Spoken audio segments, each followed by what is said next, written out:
Esta compañía sin sus clientes no es nada. Distribuimos combustibles, operamos y tenemos estaciones de servicio, tenemos una red de clientes B2B también afiliados. Si no es por ellos, no tenemos ninguna razón de ser y de existir. Juan José Martínez Trillos es el presidente de Primax Colombia, actor fundamental en la industria petrolera y energética, experto en ventas, planificación estratégica, marketing, logística, operaciones, transiciones y servicio al cliente. Es profesional de la Universidad de los Andes con posgrados de la misma, UNC, Kenan Flagler, Business School y Thunderbird.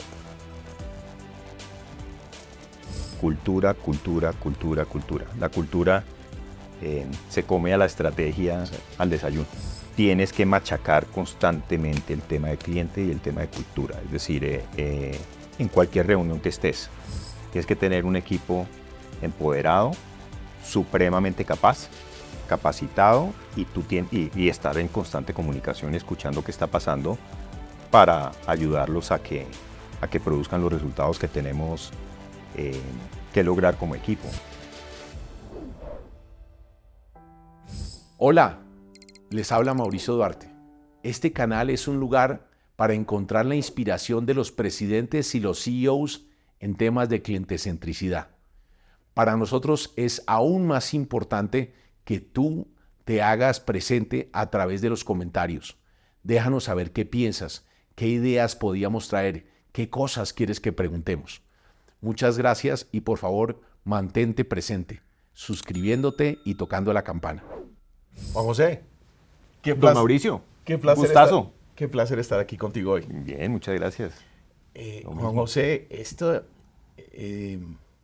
me encanta estar acá porque estas operaciones como la de Primax es el reflejo de nuestra economía y nuestra sociedad, porque si hay algo que le tiene el pulso a nivel territorial es este tipo de negocios. Y lo que nos convoca acá es cómo el cliente en el centro del negocio de Primax ha evolucionado, cómo lo analizan, cómo la cultura y cómo el liderazgo tuyo lo impartes para que podamos deleitar a ese cliente final. Y eso es lo que nos convoca y me emociona estar aquí, Juan. Lo mismo. Pero siempre me gusta empezar por el lado humano, Juan José. Tú y yo nos conocemos ya hace mucho, tengo el placer de conocerte hace muchísimo tiempo, pero la audiencia sí quisiera saber quién es Juan José. Juan José Martínez. Un compañero de Mauricio del colegio. Juan José Martínez, yo nací en Cartagena. Mi papá arrancó trabajando en la refinería de Cartagena. Okay. Y cuando lo trasladaron a Bogotá, nos mudamos a Bogotá y ahí pues estuve unos años acá. Después lo trasladaron a la de Miami. Estuve por fuera un par de años y volví. Ahí fue cuando nos conocimos en el Colegio San Carlos, donde estudiamos colegio, después la carrera. Soy ingeniero industrial de la Universidad de los Andes, me especialicé en finanzas, casado con 3 hijos, y en el año 1997 arranqué a trabajar con ExxonMobil. Okay. Y a los pocos años de estar trabajando aquí en Colombia en áreas comerciales me empezaron a sacar del país, y con mi familia tuvimos la fortuna de vivir en Argentina, en Brasil y en Estados Unidos. En el año 2017, ExxonMobil decidió vender los activos de la compañía en Colombia. Volví al país y participé en todo el proceso de venta de esta compañía. La terminó comprando el Grupo Romero, que son los dueños de Primax. Ellos habían comprado los activos de Shell y de ENAP en Perú, lo mismo de Shell y de Repsol en Ecuador, y terminaron pues comprando los de ExxonMobil, y desde ese momento estoy trabajando con ellos. Ya llevo en este NIT 26 años, y con el Grupo Romero desde que compraron la compañía. Wow, pues toda una vida. Sí, toda una vida. ¿Y en el sector? En el sector, en diferentes áreas del sector, en el área comercial, área financiera, área de servicio al cliente, en el área de mercadeo, y bueno, aquí estamos un poco haciendo también varias áreas desde este cargo. Fabuloso, pero hay una anécdota que sí me encanta mencionar es, tienes yo no ni siquiera lo consideraría un hobby, un estilo de vida alrededor de la disciplina del karate. Cuéntanos un poco de eso. Bueno, eso arrancó, no sé si te eché el cuento, tal vez te lo eché alguna vez, cuando mi papá salíamos de vacaciones, nos metía en un avión y nos mandaba a Cartagena. Y un día nos mandó a Cartagena, creo que tendría 10 años, y allá tenía un par de primos famosos que me llevaban un par de años, o sea, estaban un poco más adelantados, y además en Cartagena, muchísimo más adelantados. El día que llego yo a Cartagena para mis vacaciones de verano, me dice mi primo, viejo Juan, vámonos al malecón a buscar pelea. Y yo, pucha, todo cuidado por su mamá. ¿Cómo se va a ir uno al malecón a buscar pelea? ¿Qué plan es ese? Entonces le dije, bueno, pero la vamos a buscar nosotros, tú no, Fresco, tú vienes y nos acompañas. Yo, bueno, me fui. Llegamos al malecón, había un morenito ahí pegándole un saco de arena. Yo dije, ¿dónde nos estamos metiendo? y mi primo le dice al tipo, te busco pelea. Y el tipo se le queda mirando, pero ni contigo, con él. Me señala a mí. Yo no vine a esto. Yo soy espectador. Entonces me dice mi primo, no tienes que hacerlo, pero te le mides. Y entonces pues ahí ya uno en cuestión de honor. En cuestión de honor, pues le hagamos. No le aguanté un puño al tipo. Y desde ese momento, pues dije, no, yo tengo que aprender a defenderme porque esto no puede volverme a pasar en la vida. Llegué a Bogotá después de las vacaciones y me metí en clases de artes marciales y en esas estoy desde hace muchísimo tiempo. ¿Cinturón negro vas para qué edad? Para sexto. Wow. Sí. Pero bueno, vamos a reivindicar también las artes marciales. La disciplina y el rigor es todo lo contrario. No, yo creo, Mauricio, que en el fondo, para mí, lo que representa es que me centra, me da equilibrio de alguna manera y te controla un poco más, ¿no? Porque cuando tú sabes de lo que eres capaz, te controlas muchísimo más. Y creo que eso me ha funcionado muchísimo. Listo, y ahora entonces sí hagamos una fusión de este fabuloso antecedente y miremos, la primera pregunta, Juan, sería toda una vida en el sector,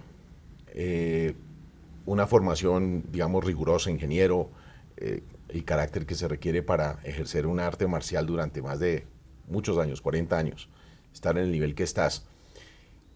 ¿Dónde has visto en ese trasegar el cliente? ¿Cuál es la relevancia hoy en el mundo de los negocios del cliente? Hablo por Primax, esta compañía se debe a sus clientes. Esta compañía sin sus clientes no es nada. Distribuimos combustibles, operamos y tenemos estaciones de servicio, tenemos una red de clientes B2B también afiliados. Si no es por ellos, no tenemos ninguna razón de ser y de existir. Entonces, el reto está en hacerle saber a toda la organización y creer a toda la organización y que de verdad lo interioricen y lo vivan dentro de la cultura de Primax, que sin los clientes no somos nada.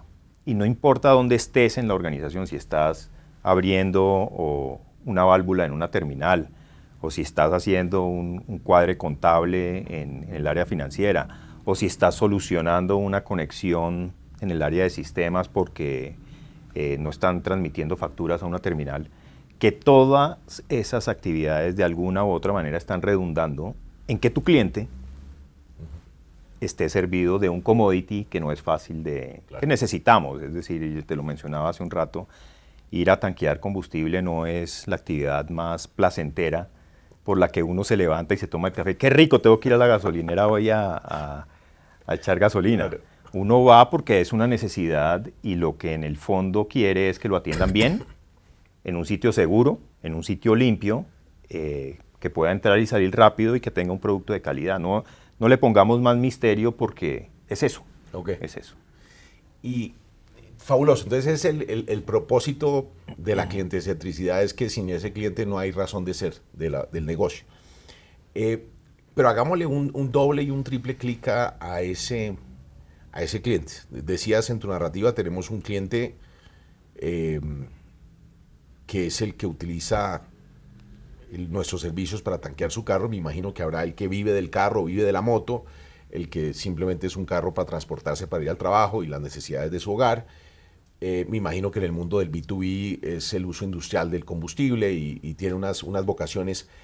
Cuéntanos un poco cómo la organización genera valor de acuerdo a ese arquetipo de cliente. ¿Cómo lo han hecho? ¿Cuál ha sido el evolutivo ahí, José? Mira, ahí el reto es conocerlo, porque como tú bien lo has descrito, el cliente ha evolucionado a través del tiempo. Y hoy en día Colombia es un país de motos, y lo hablábamos hace poco. Hay 18 millones de vehículos, de los cuales 10 millones son motos. Entonces el motero, pues, te tanquea, si te va bien, un galón de combustible, 14.000, 15.000 pesos, mientras un vehículo, una tanqueada promedio está en 4 galones, son 60, 70.000 pesos a precios de hoy. Entonces tienen necesidades distintas. La persona que trabaja con su vehículo tiene una necesidad de precio, tiene una necesidad de rapidez y una necesidad de calidad y cantidad. La persona, el ama de casa que saca el carro a hacer mercado, tiene otras necesidades un poco diferentes. El motero, si es un motero de fin de semana o es un motero que utiliza la moto para transporte y ir a su sitio de trabajo, ir y volver, tiene unas necesidades. El rapitendero tiene otras completamente distintas. Entonces, conocer esas diferencias y tratar de concientizar y educar al vendedor de servicios en la isla, que es la cara de Primax frente a su consumidor final, se comporte de una u otra manera, es un reto.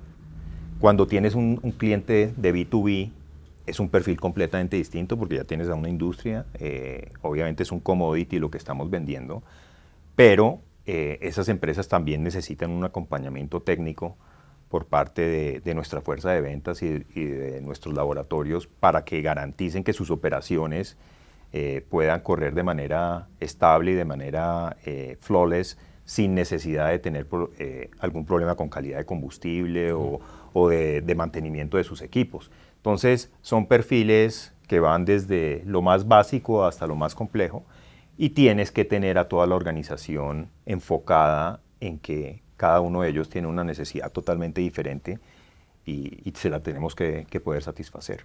Fabuloso.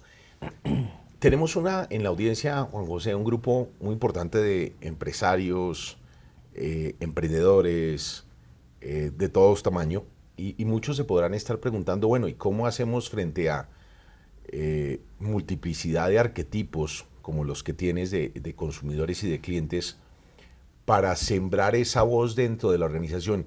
¿Qué confluye? ¿Qué se requiere? Porque esto no es por casualidad, por azar. Hay procesos, ¿qué hacen ustedes para poder servir y generar valor a estos diferentes arquetipos en la organización, José? Darle muchísimo al tema de la cultura organizacional. Cultura, cultura, cultura, cultura. La cultura se come a la estrategia, sí, al desayuno. Entonces tienes que trabajar mucho en cultura de la mano del Departamento de Recursos Humanos o de Gestión Humana, buscar cómo llegas a tus empleados de una manera en que eso se vaya interiorizando y que se vaya viviendo dentro de la compañía.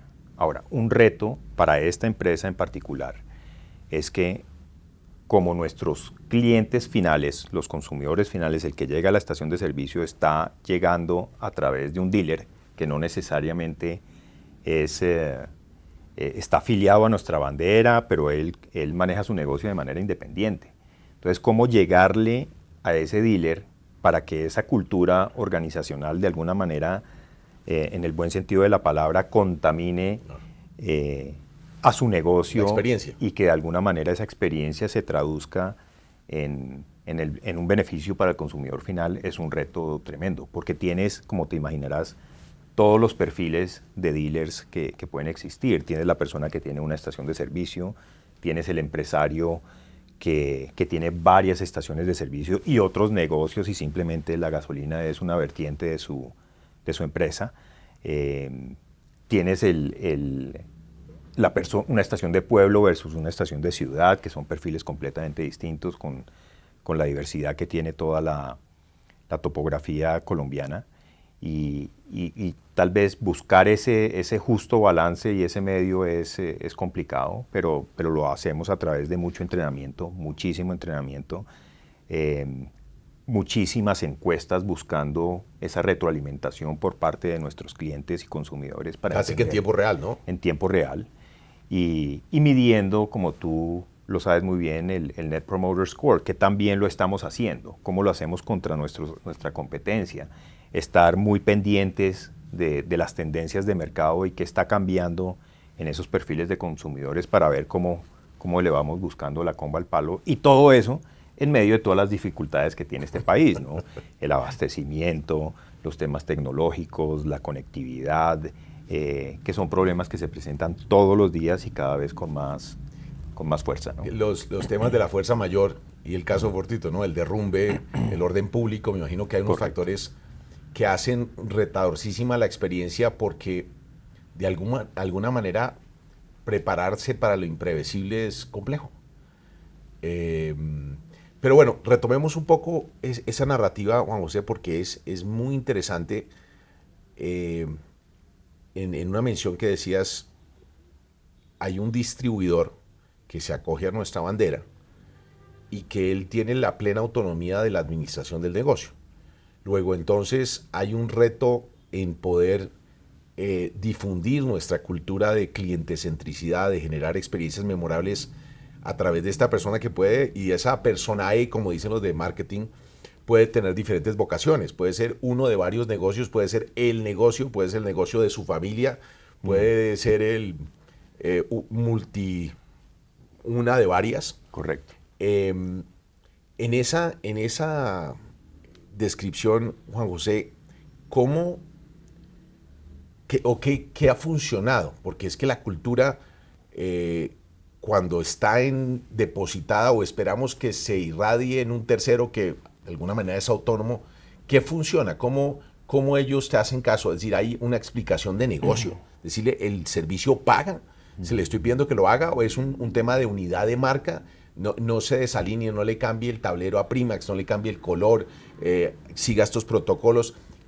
¿Cuál es el mensaje de lo que sí funciona para lograrlo? Mira, yo creo que ahí, en general, tenemos que confiar en el profesionalismo de todos nuestros asociados y nuestros dealers. En el fondo, son gente de negocios y tienen esto abierto, tienen sus estaciones abiertas porque es un negocio, una fuente de ingreso para ellos y sus familias.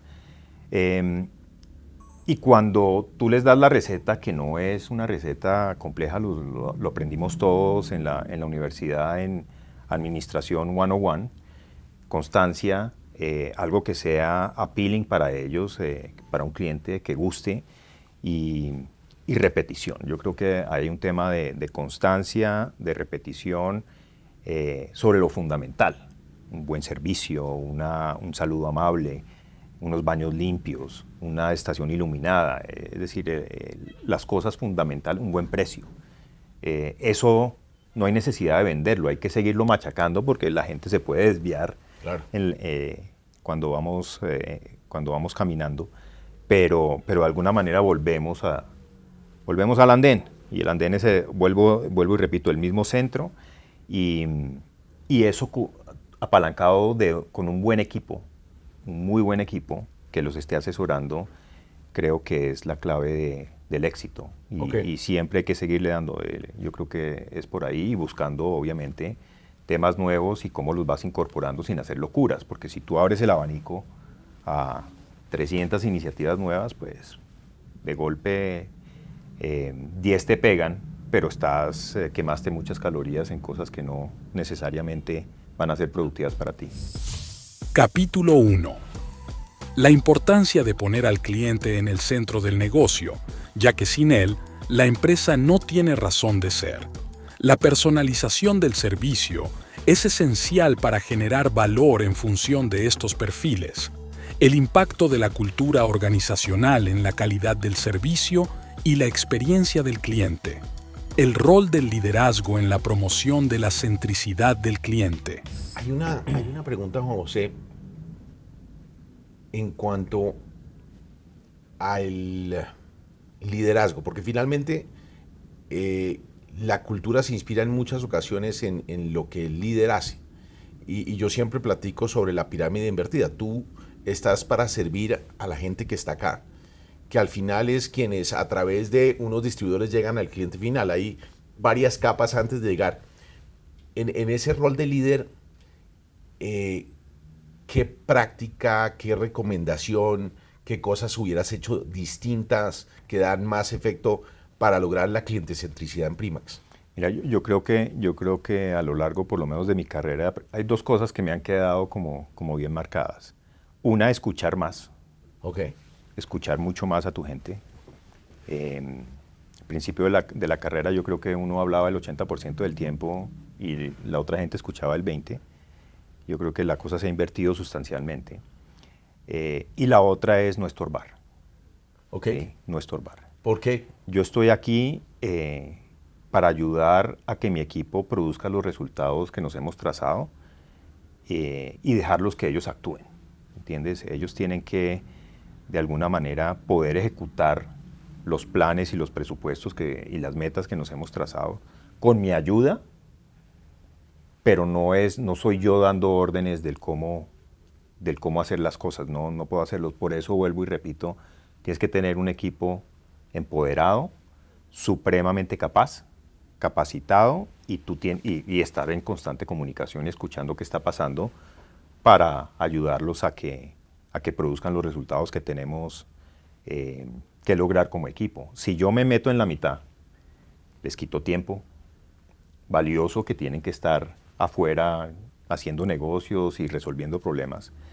Les lleno la agenda de reuniones que no necesariamente van a ser las más productivas y hay otras maneras de interactuar con ellos. Yo lo hago en 1 a 1 y tengo un par de comités donde estamos todos como equipos con cierta regularidad y tratamos los temas tácticos, porque los estratégicos ya están fijados desde hace rato. Simplemente pues hay que quedarse. El norte está puesto, hay que ir hacia el norte, pero cómo navegamos los vientos y las mareas que se nos van presentando en el camino, sí lo tenemos que hacer de una manera táctica con ciertos touch points bastante regulares. Ok, decías, me gustan los dos consejos, ¿no? Primero, escuchar, que al final el entendimiento de las necesidades de todo este arquetipo de clientes es fundamental. Necesitamos entender para poder deleitar. Si no entendemos, no lo que nosotros creemos genera valor para ellos, verdaderamente genera valor para nuestros clientes. Necesitamos entender. Y ni siquiera, y hablaba con muchos expertos de marketing, y a veces ni siquiera la gente nos lo dice, es cómo se comporta, lo que hay una traza. Y en esa narrativa hablabas, y ahorita vamos a cómo escuchas el cliente, cómo escuchan sistemáticamente al cliente en Primax. Pero utilizaste otra palabra también que es muy usual en el mundo de experiencia, que es el empoderamiento. Porque es la habilidad de las personas en calibrar lo que alguien necesita y que probablemente hace que los procesos se tienen que flexibilizar. Porque teóricamente y en muchas organizaciones la ausencia del empoderamiento radica en que uno de 3 fenómenos: o me llaman a descargos, o me descuentan lo que yo otorgue, o me echan de la compañía. Correcto. Sí, Entonces, el proceso dice esto, señor, yo sé que no es conveniente, pero no lo puedo ayudar. Entonces, hablemos de ese empoderamiento. ¿Cómo empoderas? Porque hablabas del empoderamiento a tu equipo interno, que es valiosísimo para que ellos puedan, con norte, navegar esos vientos turbulentos que tú dices, esas mareas a veces imprevisibles. Pero ¿cómo empoderan en Primax? ¿Cuál es el norte y cuáles son las fronteras del empoderamiento? No, yo creo que cuando tú has comunicado hacia dónde quieres ir con claridad y todo el mundo sabe cuál es tu meta, es ponerlos a trabajar en sincronía para llegar a esa meta. Y tenemos gente muy profesional, en el fondo esa autonomía se tiene, pero como tú bien dices, no es solo empoderar, hay que cobrar también, ¿no? Sí. O sea, aquí está, esta es su tarea, vaya y hágalo. No, hay que monitorear qué tan bien lo está o no lo está logrando y ver a ver cómo ahí cómo interviene uno de alguna manera para que el curso se corrija lo más pronto posible. ¿Le tienen miedo a los errores, Juan José? Sí, pero pasan, Sí. y aprendemos de ellos y Iteran. e iteramos. Ok. Ahora, ¿cómo conocer al cliente? Estamos entrando en ese detalle. No estamos allá todavía, pero sí queremos llegar. Hoy en día, pues el tema de data, el tema de toda la información de tu cliente, de cuando está haciendo una transacción contigo, con qué frecuencia lo está haciendo, en dónde lo está haciendo, a qué horario lo está haciendo. Toda esa información, obviamente en un futuro no muy lejano, toco madera, podrá ser utilizada en beneficio del mismo cliente. Obviamente con toda la legislación que hay alrededor de habeas data y con todos los problemas que hay de conectividad, eso lo hace un poquito más complejo, pero hay que llegar allá. Hay que llegar allá porque en el día en que tú puedas personalizar esa relación que tienes con los millones de consumidores que tenemos en nuestras estaciones o con los clientes B2B, ahí ese día tú vas a poder tener los insights necesarios para poder llegarle a Mauricio Duarte con lo que Mauricio Duarte necesita cuando va a una estación de servicio. Que esa es una máxima, Juan José. Definitivamente en experiencia dicen, una talla sirve a una persona, no una talla sirve a todos. No. Y estamos en la era de los datos y la inteligencia artificial, y claramente el cáliz sagrado es poder personalizar nuestra oferta. Retadorcísimo, por supuesto. Muy retador. En la escala de ustedes, ¿cuántas transacciones manejan al día? ¿Cuántas personas pasan por las estaciones de Primax? Pues mira, nosotros vendemos del orden de unos 3 millones de galones al día. Divide por 4 galones. O sea, estamos hablando de prácticamente unas 700,000 personas que están tanqueando en nuestras estaciones diariamente. Y la vocación de la organización es llegar a entender, a hiperpersonalizar nuestros servicios, saber quién es quién. Ese es el reto. Okay. Ese es el reto, porque el día que tú tengas esa información, vas a poder personalizar esa experiencia que, vuelvo y repito, no es la más agradable del mundo, claro, pero sí usted necesita los mismos 4 galones que le echamos la vez pasada, señor. Venga para acá. Y, by the way, le voy a dar un descuentico aquí por ser tan fiel con nosotros. Okay. Entonces, el poder dar esa retribución en línea es un reto. En este país no es fácil porque tenemos problemas de conectividad, tenemos problemas legales, tenemos problemas de una cantidad de infraestructura que no necesariamente está hoy en día disponible. Tienes los datáfonos, que tienes de Redeban, que tienes Credibanco, que tienes el otro, en fin, que todos los clientes tienen una plataforma completamente distinta. Entonces, tratar de armonizar y llegar a eso no es un reto importante, pero hay que hacerlo. Fabuloso. Juan José, ¿existe evidencia económica? Porque los empresarios y los emprendedores dicen, muéstreme el caso de negocio del servicio, porque muchos lo ponen en el cuadrante de, dicen los gringos, nice to have, chévere tener un buen servicio, pero muéstreme el ROI, es decir, muéstreme cuál es el retorno a cualquier peso que yo invierto en experiencia, cómo me retorna en la plata pura y dura. ¿Existe un caso de negocio? ¿Ustedes tienen esa evidencia? ¿Ustedes ven que el servicio se puede ver económicamente un PIG? No, pues la evidencia que hemos utilizado hasta el momento son las ventas en galones por estación de servicio. Entonces, pues, va subiendo, va bajando, ¿por qué va subiendo? ¿Por qué va bajando? Sin duda, y tengo unos dealers en Medellín que son estelares. Estos tipos le trabajan muchísimo al tema de servicio y tienen una lealtad tremenda, y les va supremamente bien por el nivel de servicio y el estándar tan alto que tienen. Danos, ese es muy interesante ese caso de Medellín. Danos alguna anécdota, algo que te haya llamado la atención, que diga, bueno, porque me imagino uno trata siempre de aprender en los de mejores desempeños. Todo está en la manera, en el programa que ellos tienen, a mi modo de ver, con los vendedores de servicio. Esa gente respira esa compañía desde que se levantan hasta que se acuestan. la viven, tienen unos sentidos de pertenencia tremendos, unos incentivos, unos programas de incentivos muy buenos.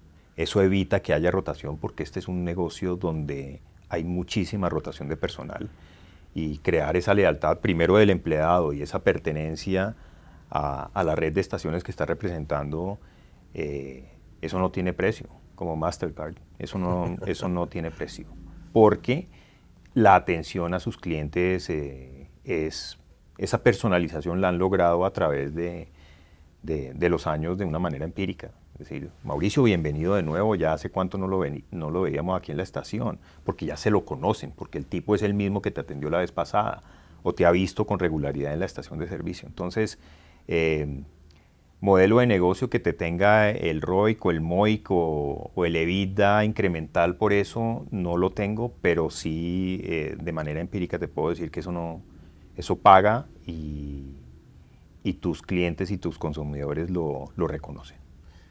Total, total. El mundo de la experiencia nos obliga a hablar de varias cosas. Uno es el famoso journey. Y decías que si bien la estación de servicio es un destino, porque tengo que ir a tanquear, no es un destino que diga, sí, wow, fui de vacaciones. ¡Qué rico! Vamos para la estación. Sí, las Maldivas. Sí. Pero tiene que haber en la oferta, y tú creo que nos lo vas a describir con lujo de detalles, cuáles son si bien el propósito es retanquear, hay unos elementos de la propuesta de valor determinantes. ¿Qué has evidenciado en eso?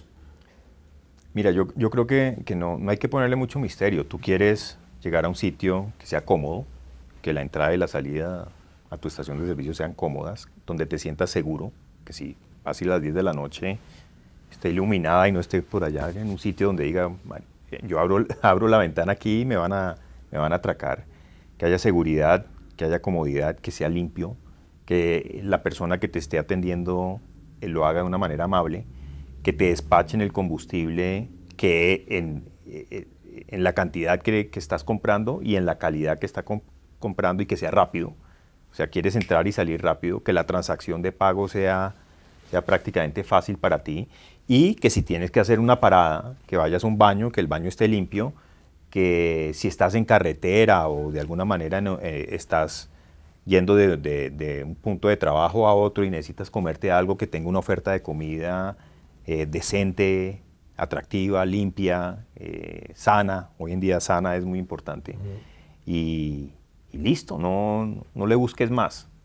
No le busques más. Yo creo que si trabajas con esas aristas y las llevas a un nivel de constancia en tu red, tienes que ser exitoso.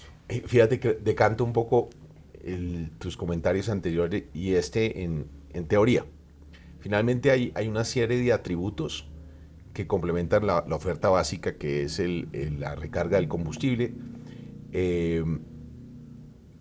Entre ellos lo que a la gente odia perder tiempo. Correcto. Y la gente odia el trámite.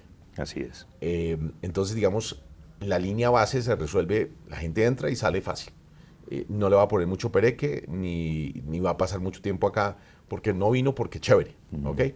Pero en el comentario anterior hablabas del éxito que tienen estos distribuidores tuyos en Medellín, que era la forma en cómo hacían sentir al propietario o al conductor.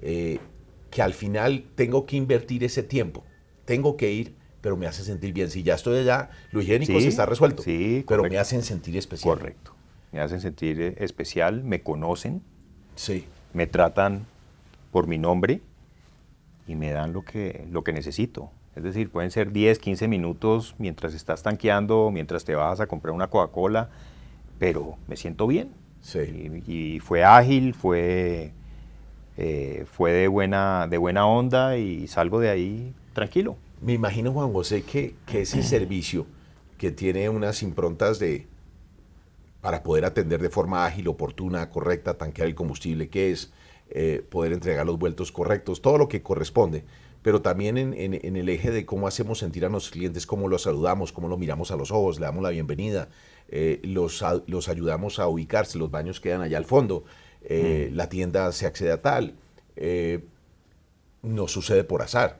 Tiene que haber una institucionalidad en esta organización que lleva a que eso suceda. Sí, y fíjate que también eso evoluciona con el tiempo, ¿no? Y tienes que tener, de nuevo vuelvo al equipo, tienes que tener un equipo muy capaz que detecte esos cambios de perfil de consumidor. Okay. Entonces, eso que acabas de describir, tú lo puedes hacer con un señor que va a tanquear un carro, pero el de la moto, donde la transacción se demora 1 minuto, menos a veces, porque solo te tanquea 1 galón y el tipo necesita salir rápido, pues tú no puedes necesariamente activar todos los protocolos de, señor, bienvenido a Primax, venga, no, ya me voy, me fui. Claro. Entonces, el cambiar el discurso, volvemos al tema de la personalización. Sí. Tienes que tener tú la habilidad de adaptarte a quien estás atendiendo.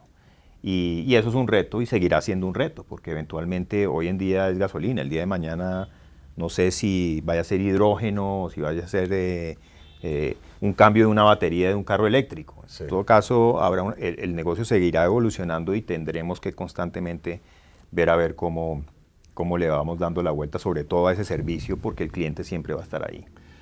Perfecto. Hay un tema que aquí en Colombia se ha vuelto complejo, el tema de la seguridad. Entonces, tu vendedor de servicio, desafortunadamente, pues siempre tiene plata en el bolsillo.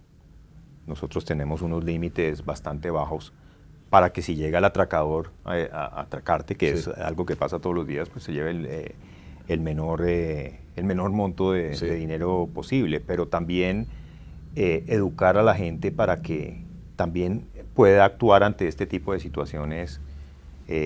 Desafortunadamente se ha vuelto una necesidad en nuestro país, cosa que también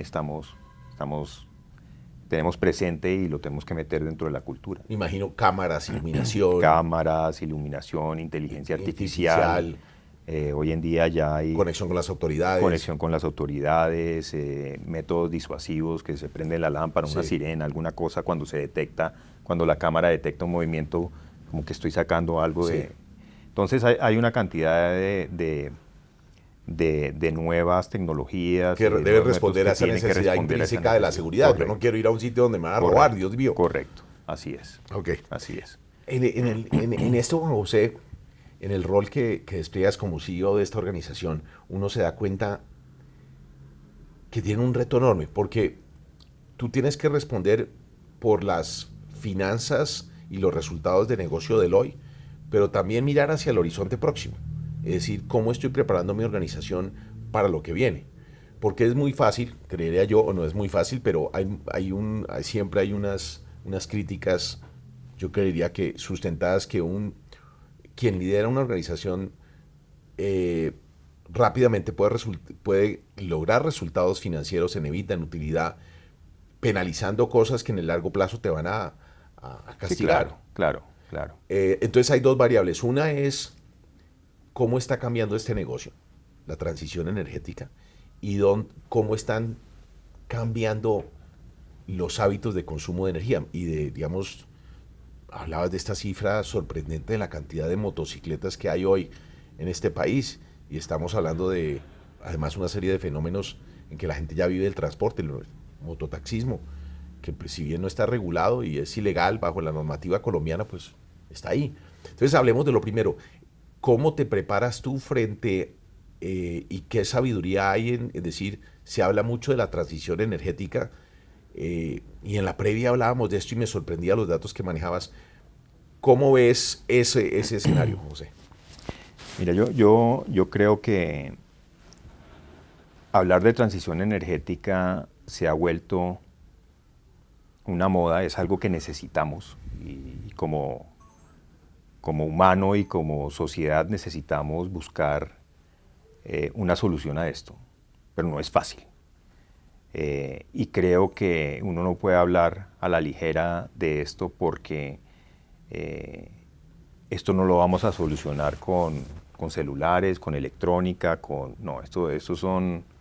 estamos hablando de energía, y la energía hay un tema de densidad importante.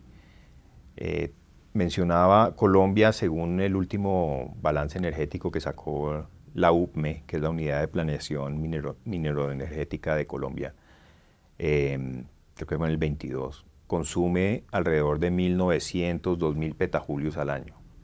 El sector transporte son 600, el sector energía son 200. O sea, es la tercera parte de lo que consume el transporte en energía.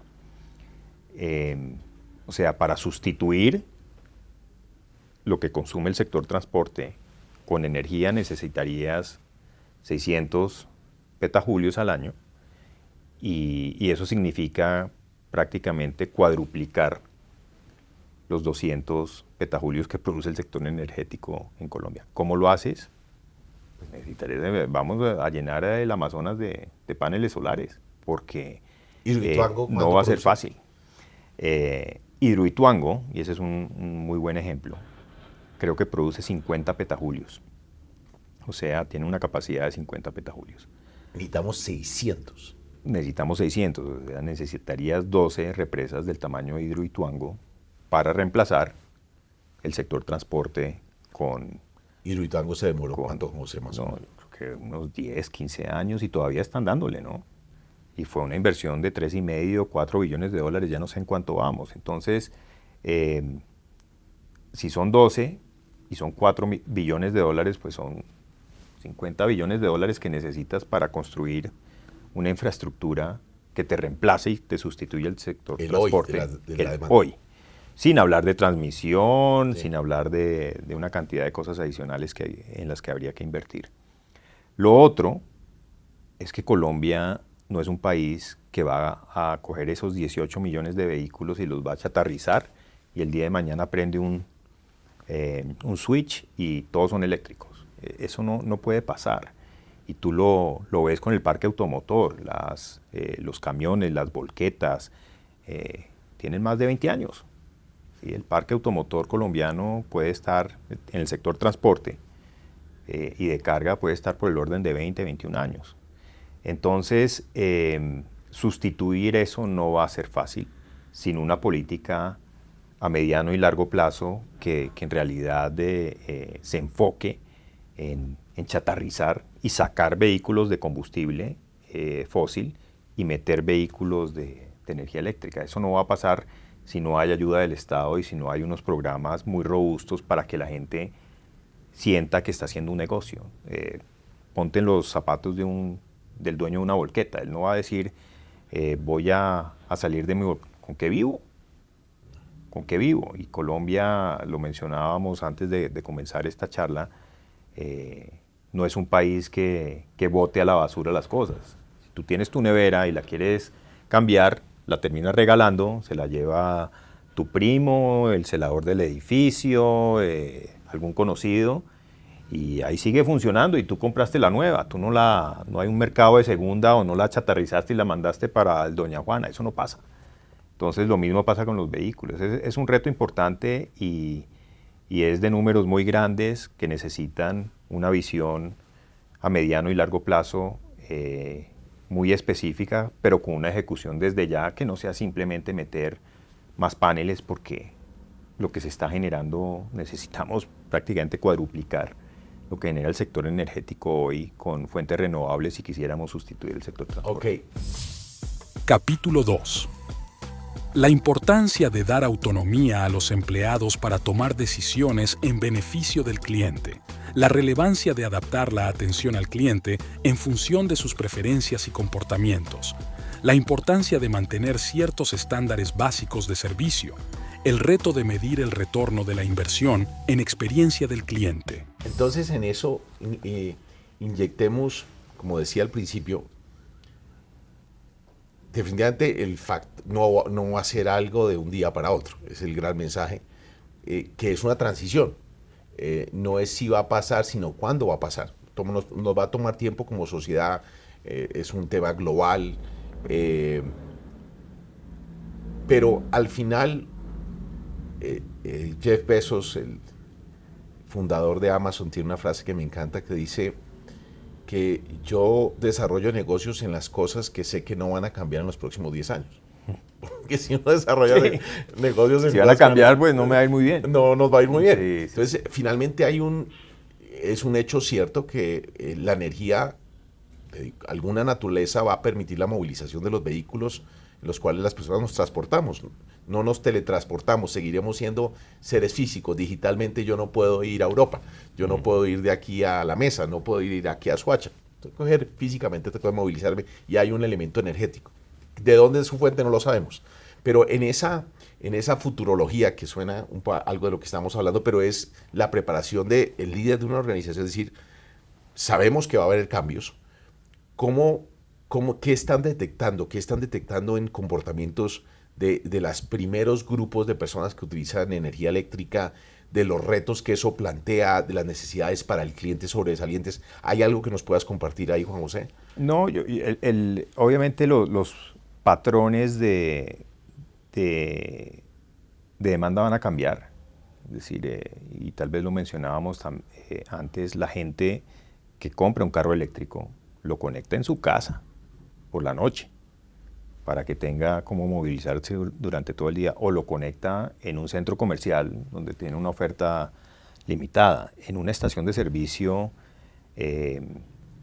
eso no está sucediendo hoy en día. Hay muy poquitos carros eléctricos aquí en Colombia. Estamos hablando del orden de 20.000. La gente ha comprado mucho más híbridos porque también están exentos del pico y placa. Uh-huh. Y ese perfil va a ir cambiando. Lo que tiene como empresa y como empresario responsable, tú lo que tienes que estar es muy sintonizado con ese cambio de demanda para poder ofrecer lo que se está demandando en un momento en particular. Por lo menos ese es el enfoque que queremos tener nosotros, porque de lo contrario, poner una electrolinera en todas las estaciones de servicio simplemente para que haya una oferta, pues es una pérdida de CAPEX, y es un saludo a la bandera, porque nadie te va a utilizar eso hoy en día. El eterno dilema del huevo y la gallina. Correcto, el eterno dilema del huevo y la gallina. Es mucho mejor estar muy sintonizado y empezar a meter innovación en el momento en que haya algo de demanda. Y sí queremos hacer pilotos y sí nos estamos metiendo en ese tipo de cosas, pero es más por ver a ver cuál va a ser la solución, porque en el fondo, si tú me preguntas a mí, creo que va a ser una mezcla de todos. Vas a necesitar el eléctrico, vas a necesitar el de hidrógeno, vas a necesitar el de gas natural, el de GLP, el de combustible fósil, y ahí poco a poco, pues, algunos irán cogiendo un poco más de vuelo que otros. Perfecto. Me voy a volver casi que al principio, Juan José, porque hay una pregunta casi que filosófica. Uno dice, si el tema del buen servicio, como lo narrabas tú, es casi que, tú decías, la evidencia empírica de que un buen servicio genera una mayor contribución de negocio, casi que decías, es natural. Desde el 101 de administración y de ingeniería nos enseñaban que tratar bien al cliente tiene sentido y paga. Como dicen los abogados, es un hecho notorio, necesita prueba en contrario, es una realidad absoluta. ¿Por qué en las organizaciones, llevas más de 20 y 25 años en esta industria, por qué, si es tan evidente, es tan difícil ofrecer un buen servicio, José? Yo te diría, ya lo mencioné, pero reitero que es un reto trabajar y meter sobre todo el discurso en gente que rota mucho. Okay. Quien está prestando el servicio al final, quien está tanqueándote tu carro en una estación de servicio, es una persona que rota mucho de puestos. En diciembre, tal vez te lo mencionaba, la gente apaga y se va de vacaciones, a fiestas, rumbas, y vuelva y hablamos. Entonces, pues llegarle a ellos y trabajar con gente estable es muy difícil. Por eso es que esta gente de Medellín ha sido tan exitosa, porque el empleado que está allá, ahí se queda. Entonces, eso es un reto. Y el otro reto es estar tú moldeando en la manera en que sirves a tu consumidor, en la medida en que esa demanda va cambiando. Lo que te mencionaba del motero. Entonces, aquí hay una dinámica que pudo ser bastante estática durante muchísimo tiempo, pero que en los últimos años se ha acelerado y está cambiando constantemente. Y lograr esa sintonía con ese cambio es el reto principal. Si estuvieras aconsejando a ese emprendedor, que en Colombia tenemos una vocación de emprendedores y se habla mucho de esto, ¿cuáles son los secretos del éxito en dirigir empresas, en hacer empresas, Juan José, en nuestro tema que nos convoca en clientecentricidad y que o a veces es fácil olvidar y dejar a un lado? ¿Qué hay? Sí, yo creo que tal vez primero hay dos fundamentales que no podemos olvidar. Uno es, tenemos que mantener nuestra licencia para operar, y eso significa tener nuestras operaciones de una manera segura, cumpliendo con la ley, teniendo todos los permisos que tenemos que tener, todo el ambiente de controles dentro de mi organización bastante bien organizado. Segundo, una disciplina financiera. Si no tienes disciplina en manejar tus recursos, pues no vas a poder. Y eso te va a dar una base para poder dar el servicio que necesitas y tratar de innovar y estar muy sintonizado con el perfil de tu consumidor en tu punto de venta. O sea, lo que hagas, ¿me entiendes? En la medida en que tengas esa sintonía, vas a poder cambiar muy rápidamente el canal dependiendo de para dónde va para dónde está soplando el viento. Pero lo fundamental sí lo tienes que tener bastante bien organizado. Licencia para operar, tienes que tener todo en orden y en regla. Y dos, una disciplina financiera que te permita poder ya dedicarte a lo más importante que es tu cliente. Fabuloso. Y en este mundo corporativo, en una estructura donde claramente hay unos accionistas, una asamblea, una junta directiva, te designan a ti como quien lidera la organización, ¿cómo desde sus órganos más elevados y los foros donde ellos se encuentran, particularmente la junta, cómo vive el tema de la voz del cliente? ¿Es real? ¿Ahí se conversa de estos temas, Juan José? Se conversa, quisiéramos conversar más. Okay. Sí, quisiéramos conversar más. Obviamente, mi jefe, que es el CEO de Primax, está en Lima, y nuestro directorio del Grupo Romero también están prácticamente todos en Lima. Tenemos mucha conversación financiera, muchísima conversación financiera, muchísima conversación operacional, y hablamos de estrategia constantemente. Tocamos al cliente unas 3 veces al año. Yo creo que hablamos de clientes con más frecuencia en el pasado inmediato y deberíamos hacerlo mucho más. Okay. Deberíamos hacerlo mucho más. Hay un consejo fabuloso. ¿Y cómo dicen las organizaciones, y extrapolo en tu narrativa, decías, hay evidencia que, por ejemplo, en Medellín estos propietarios que utilizan tu marca son muy exitosos porque empoderan a sus colaboradores, los hacen partícipes del éxito del negocio, logran su lealtad, no hay rotación, tratan mejor el cliente vuelve, hay todo un círculo virtuoso ahí. En ese sentido, Juan José, en la virtuosidad, cuando las compañías crecen, claramente necesitan procesos. Tú hablabas de esos pilares: formalidad, rigor financiero, vocación hacia el cliente. Cuando empezamos a crecer como organización, necesariamente entran procesos, porque tenemos que dejar de ser dueños operando para empezar a poder tener procesos para poder articular el crecimiento. Se sostiene que muchas veces eso nos aleja del cliente, nos aleja del contacto real del propietario que sí vive esa sensación.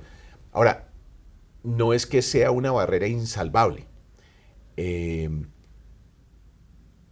y probablemente lo has contestado de alguna manera, pero me gusta volver a gravitar en esto. Hablabas de la cultura. La cultura desayuna estrategia. ¿Cómo empoderas la cultura? ¿Y qué entiendes por cultura de servicio?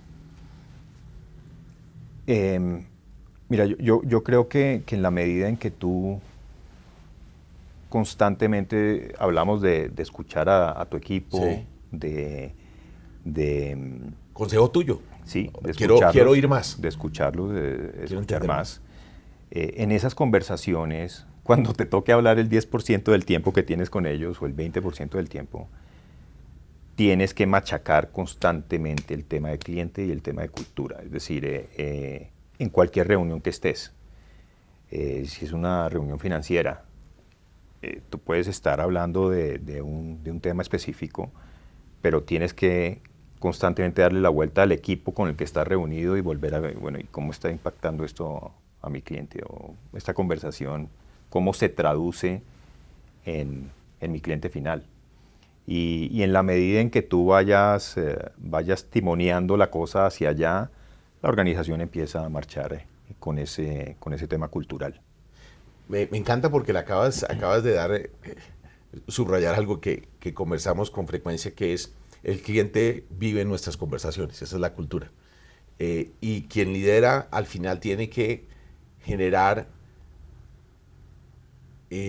un comportamiento en el cual quienes lo visualizan, porque finalmente eres el líder, dice, a él le importa porque él habla de este tema, estamos en un proceso, una conversación financiera, y esto cómo le afecta al cliente, estamos en implementación de una nueva tecnología y nuestro líder habla de esto cómo le pega al cliente. Entonces todo el mundo dice, oiga, esto es importante. Esto es importante, así es. Este es un tema que trasciende. Así es. Entonces, que viva en el centro.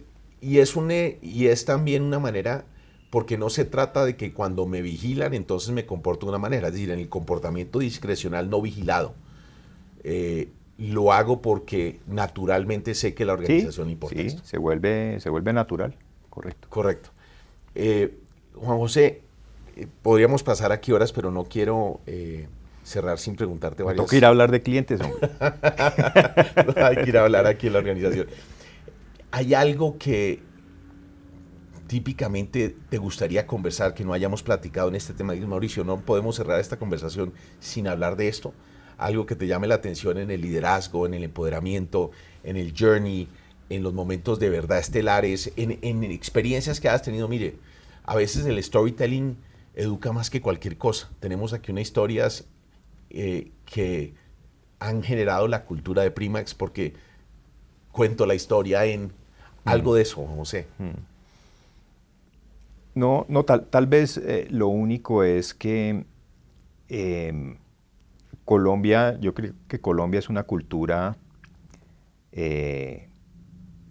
un poquito tacaña, un poquito mezquina en general, ¿no? La gente vive enfocada en yo. Si yo estoy bien, mi familia está bien, mi círculo cercano está bien, estoy bien. No hay un tema de sociedad un poco más amplio, y como empresarios sí creo que tenemos la responsabilidad de buscar que esta sociedad sea mejor a nivel general. El tema país es algo en lo que tenemos que estar contribuyendo todos, es algo en lo que tenemos que estar enfocados, unidos en ver cómo mejoramos esto, porque si nos quedamos en mi círculo cercano, en mi zona de confort, en solo solo importo yo y no me importa el resto, no vamos a salir adelante. Creo que es algo en lo que tenemos que enfocarnos como empresarios, como ciudadanos y como colombianos. Y tú lo ves todos los días. Llega una señora a un centro comercial y llegó con su camioneta, le importó un carajo quién estaba esperando, él se bajó, se pasó a todo el mundo de frente. Oye, aquí hay una fila, aquí hay una gente que está...